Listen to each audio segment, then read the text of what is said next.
Bismillahirrahmanirrahim. Assalamualaikum warahmatullahi wabarakatuh. Salam sehat anak-anakku semuanya. Salam sukses. Selamat menunaikan ibadah puasa bagi yang menjalankannya. Anak-anakku semuanya, pada video kali ini Pak Sidik akan membahas soal tryout UTBK SMA Negeri 1 Lasem yang kedua, khususnya saintek mata pelajaran kimia. Seperti pada pembahasan sebelumnya, untuk tryout UTBK kedua ini Bapak bagi menjadi dua bagian. Kita langsung saja pada soal yang pertama. Soal pertama Bapak ambil dari UM/UGM tahun 2019 tentang stoikiometri. Stoikiometri adalah materi yang esensial, sangat penting karena sering keluar dan menjadi dasar dari kimia. 80 gram Fe2O3 direduksi dengan gas karbon monoksida sehingga dihasilkan logam besi dan karbon dioksida. Volume gas CO2 yang dihasilkan jika diukur pada saat 8 gram gas helium bervolume 2 liter adalah diketahui seperti ini. Nah, oke, kita bahas. Anak-anakku semuanya, langkah yang pertama yang harus kita lakukan adalah kita harus mereaksikan. Mereaksikan yaitu reaksi reduksi Fe2O3 dengan gas karbon monoksida menghasilkan besi dan gas CO2. Reaksinya harus setara. Ini yang pertama harus penting dulu, reaksinya harus setara. Oke, seperti ini reaksinya. Kemudian dari itu, apa yang diketahui? Yang diketahui adalah Fe2O3. Kita cari molnya. Fe2O3 kita cari. Mol adalah massa dibagi Mr. Saya kira mencari Mr-nya tidak menjadi masalah. Ketemunya adalah mol Fe2O3 nya adalah 0,5 mol. Nah, dari sini kita akan tahu atau bisa mencari mol dari CO2 yang dihasilkan lewat perbandingan koefisien. Kalau sini 1, sini 3. Kalau sini 0,5, kita bisa cari, yaitu lewat perbandingannya 3 kalinya 1,5 mol. Mol CO2 lah. Pertanyaannya adalah volume CO2 yang dihasilkan pada keadaan tertentu, bukan pada keadaan standar. Nah, pada keadaan tertentu itu volume gas-gas itu sama dengan perbandingan volume mol-molnya. Maka kita cari mol dari gas helium terlebih dahulu. Mol dari helium kita massa dibagi Mr atau AR-nya helium. AR-nya helium adalah 4. Ketemunya 2 mol. Kita perbandingan saja. Perbandingan mol sama dengan perbandingan volume. Volume CO dibagi volume He sama dengan mol CO2 mol He. Sehingga tinggal dipindah saja, tinggal masukkan angkanya, ketemunya 3 liter. Sehingga jadi sekali lagi anak-anakku semuanya, ketika diukur pada keadaan tertentu, maka perbandingan mol itu sama dengan perbandingan koefisien. Sehingga jawabannya adalah B. Kita lanjut soal yang kedua. Kita ambil dari SBMPTN tahun 2016, masih tentang stoikiometri. Suatu senyawa organik dengan massa rumus atau Mr46 mengandung sekian persen karbon, sekian persen hidrogen, dan sekian persen oksigen, di mana AR-nya diketahui, jumlah atom hidrogen yang terdapat dalam 0,2 mol senyawa tersebut. Nah, pertanyaannya jumlah atom hidrogen. Untuk mengetahui jumlah atom hidrogen, maka kita harus tahu mol dari hidrogen. Oke, kita bahas terlebih dahulu. Pertama, kita cari massa dari senyawa. Nah, karena ada mol, ada Mr-nya, kita tinggal kalikan saja, yaitu massa senyawanya adalah ketemunya 9,2 gram. Nah, dari sini, dari massa senyawa kita bisa mencari massa hidrogen. Dari mana? Ya persentasenya saja. Persentase hidrogen kali massa senyawa ketemu. Massa hidrogen ketemu, kita bisa lewat mencari molnya hidrogen. Molnya hidrogen, massa hidrogen dibagi AR-nya, ketemu sekian mol. Ketika molnya ketemu, maka jumlah partikel atau jumlah atom dari hidrogen juga bisa kita cari. Tinggal mol kali bilangan Avogadro. Nah, sudah ketemu seperti ini. Sehingga jawabannya adalah D. Kita lanjut soal berikutnya. Dari SIMA UI tahun 2018 tentang ikatan kimia. Unsur X dan Y membentuk senyawa XBr3, YBr3, YBr5. Jika nomor atom X dan Y berturut-turut 5 dan 15, pernyataan yang benar adalah dari A, B, C, D ini. Oke, kita bahas. Pertama kali kita melakukan konfigurasi elektron. BR35, BR itu 35. Kalau tidak tahu bagaimana? Kita harus tahu bahwa BR itu golongan 7A minimal.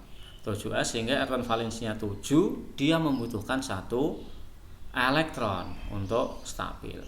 X dengan nomor atom 5, 2, 3, Y 15, 2, 8, 5. Nah, berikutnya adalah senyawa XBr3 antara X dan Br itu berarti Br-nya 3 seperti ini bentuknya, yaitu terdapat 3 PeI dan tidak ada PeB-nya, pasangan elektron ikat. Ini Br, XBr3 1, 2, 3 itu PeI semuanya, tidak ada PeB-nya. Sedangkan YBr3 yang ini gambarnya ada 3 PeI dan 1 PeB. 1 PeB, pasangan elektron bebas, pasangan elektron ikat. Sedangkan YBr5 ada 5 PeI dan 0 atau tidak mempunyai pasangan elektron bebas. Sedangkan kita tahu bahwa kepolaran suatu senyawa itu dapat ditentukan dengan keberadaan PeB. Jadi ketika suatu senyawa itu ada PeB-nya, maka senyawa tersebut polar. Semakin banyak PeB-nya, maka semakin polar. Nah, oleh karena itu bisa kita simpulkan XBr3 non polar, YBr3 polar, YBr5 adalah non polar. Sehingga jawaban yang paling benar adalah YBr3 adalah senyawa polar dan XBr3 dan YBr5 senyawa non polar. Jadi pernyataan yang benar adalah C ini. YBr3 lebih polar dibandingkan dengan YBr5. Nah, kalau untuk lebih cepat menjawab seperti ini anak-anak semuanya, bandingkan saja yang Y dengan Y dan Y. Nah, semakin sedikit BR3 ini biasanya lebih polar. Itu strategi untuk menjawabnya gitu. Jadi bandingkan Y dengan Y, jangan Y dengan X terlebih dahulu. Oke, kita lanjut soal berikutnya, soal nomor 4, yaitu SBMPTN tahun 2015 tentang termokimia. Diketahui persamaan termokimia berikut. 1, 2, 3 ini. Entalpi pembentukan standar delta HF dari pH3 adalah. Nah, anak-anakku semuanya, kalau tipe seperti ini adalah termokimia tentang hukum Hess, Oke. Maka yang pertama kali kita laksanakan adalah kita harus bisa menulis reaksi pembentukan standar dari pH 3. Ini syaratnya harus bisa menulis ini. Oke, reaksi pembentukan pH3 adalah sebagai berikut ini, yaitu 1P 3/2H2 pH3 yang dibentuk 1. Nah, kita harus menyusun reaksi ini dari reaksi-reaksi yang diketahui, yaitu dari ketiga ini. Nah, oke, reaksinya pertama kita lihat P, mana yang ada P? Oh, yang kedua. Mintanya di kiri, kemudian mintanya 1 adanya 4. Oh, tinggal dibagi 4 semuanya, termasuk delta H nya juga dibagi 4. Kemudian H2 mana ada 2? Oh, pada nomor 2. Maunya 3/2, di sini 2. Oke. Ini yang ini ya. Yang ini. Kemudian caranya adalah dengan dibagi berapa? Dari 2 supaya menjadi 3/2, yaitu dengan cara dikalikan 3/2. Oke, seperti ini itu. Kemudian yang berikutnya adalah reaksi yang yang pertama, pH3. Mana ada pH3? pH3 ini kita 4, maunya di kanan, ya kan? Maunya cuma 1, pH3 ini adanya di kiri, maka harus kita balik. Dibalik, dibagi 4, termasuk itu. Kalau dibalik nanti, ya kan? Kalau dibalik harus apa? Harus delta H-nya juga dibalik, seperti itu. Nah, kalau sudah tinggal menjumlahkan. Sekali lagi, ini tentang hukum Hess. Yang pertama kita harus bisa menyusun reaksi ini, reaksi yang ditanyakan.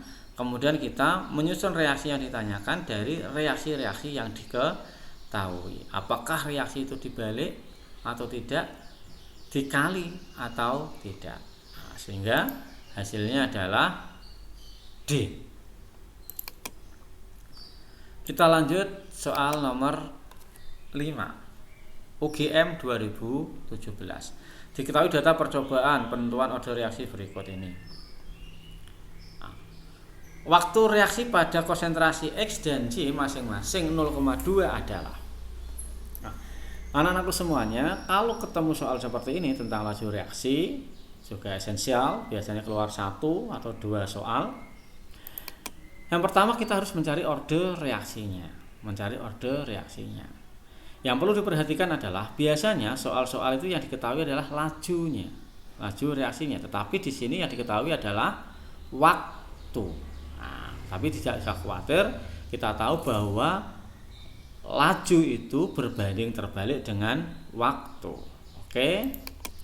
Sekarang kita mencari order reaksi terhadap apa ya? Kalau terhadap Y. Order reaksi terhadap Y gitu ya. Order reaksi terhadap Y. Terhadap Y dari 1 dan 2 karena X-nya ini tetap itu. V1 per V2 kita ganti dengan T2 per T1. Mengapa? Karena kecepatan itu berbanding terbalik dengan waktu. Nah, kita tinggal masukkan saja, kita main di matematika seperti ini. Ketemunya adalah Y sama dengan 1. Nah, saya kira kalau kimia itu harus pintar juga matematika. Selanjutnya kita order reaksi terhadap X, yaitu percobaan nomor 1 dan 3, yaitu V1 per V3 ya, V1 per V3 ini tidak ada yang sama, tidak masalah karena sudah diketahui. V1 per V3 kita ganti menjadi T3 per T1. Kita masukkan angka-angkanya, tadi sudah ketemu Y-nya 1 seperti ini. Nah, kita balik 4-nya menjadi sini 4 per 16 1/4, X-nya 1. Nah, ketika order X dan Y sudah tahu, maka persamaan laju reaksinya seperti ini. Pangkat 1 ordernya. Lalu untuk itu kita bisa membandingkan. Misalkan saja V1 per V4. Sama saja T4 per T1, masukkan aja angka-angkanya gitu ya. seperti ini, seperempat, ini setengah, seperempat, P4 akhirnya P1, nah, ketemunya 4, sehingga hasilnya adalah C. Sekali lagi, di sini poin pentingnya adalah kecepatan itu berbanding terbalik dengan waktu. Kecepatan itu berbanding terbalik dengan waktu. Biasanya yang diketahui adalah kecepatan atau laju, tapi ini adalah waktu. Oke, kita sudah 5 soal ya tadi ya. Oke, sudah 5 soal. Nanti 5 soal berikutnya pada bagian kedua. Semoga bermanfaat ini video. Kalau memang bermanfaat, bisa kalian like, kalian share, dan apabila ada hal-hal yang bisa kurang jelas, bisa ditanyakan melalui komen pada kolom komentar. Demikian, semoga bermanfaat. Assalamualaikum warahmatullahi wabarakatuh.